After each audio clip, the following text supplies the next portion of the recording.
गोचारण चलती आम क्या सरकार फरकार ये सब जिन आम जावानी आम एति जाना जे आम गौमाता रक्षा आम केमती करवा तेणुक श्री बजरंग सेना है गोटे राष्ट्रीय संगठन जहाँकि धामनगर ब्लॉक रे विभिन्न अंचल बेआईन भाव दैनिक गो चालाण होउछि जहाँकि अति नृशंस भाव में गोमाता गोड़ बांधी गाड़ी रे बाहर राज्य को चालाण होउछि जहाँकु हिंदू समाज को दुख देउछि। प्रशासन को बारंबार मध्य बजरंग दल सूचना देबा परे गो चालाण बंद हेउनाही। तेबे सोमवार दिन भद्रक जिला बजरंग सेनार सभापति अश्विनी पाढ़ी जिला संपादक ओमचांद मोहन नायकों नेतृत्व में बलराम जेना हरिहर चांद रश्मिरंजन मल्लिक ब्रजकिशोर साहू महेन्द्र साहू प्रमुख धामनगर थाना अधिकारी भेटी गोचालाण बंद पाई दाबीपत्र प्रदान करथिले। तेबे निश्चित भाव में धामनगर बेआईन गोचालाण बंद हेब से नहीं समस्तकर सहयोगर आवश्यकता रही। गोचालाण सह बेआईन मद और चोरी को रोकाजिबो बोली नुआ थाना अधिकारी रंजन सेठी कहिथिले।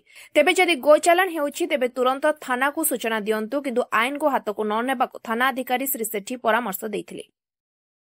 अश्विनी पाढ़ी जिला सभापति श्री बजरंग सेना देखु आम खाली धामनगर थाना नुहे भद्रकर प्रत्येक ब्लॉक प्रत्येक थाना रे आम जनइबू आम आमर गुहारी जनइबू एवं एसपी महोदय को भी आम अनुरोध रखिबू से भद्रक जिले रे गो चालाण संपूर्ण भावे निषिद्ध करा जाऊ।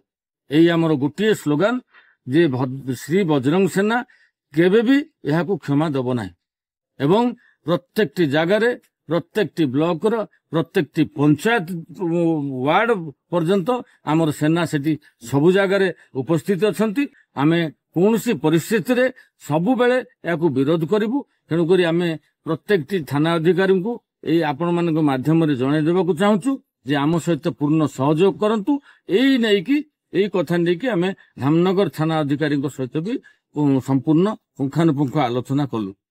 सेमती कौन दंगाकारी ना कौन आम दंगा करूनी आम आम गुहारी जनइबू एवं चाप प्रयोग करूँ थाना उपरे जे आपण निहाती एभला कार्य विरत रुहतु बंद करंतु। जय श्री राम। मु ओम चंद्र मोहन नायक भद्रक जिला संपादक श्री बजरंग सेना ओडिशा प्रदेश। आम भद्रक गोटे संवेदनशील जिला एठी आपणकर एबे सुधा माननीय हाईकोर्ट जहाँ ऑर्डर करथिले कि सबु जिल्ला रे सबु राज्य रे समस्त जिल्ला रे जो कैटल सेड आईन अछि कैटल रिजर्वेशन आईन अछि ताकू कड़ाकड़ी भाव लागू करिया पई अध्यादेश जारी करथिले।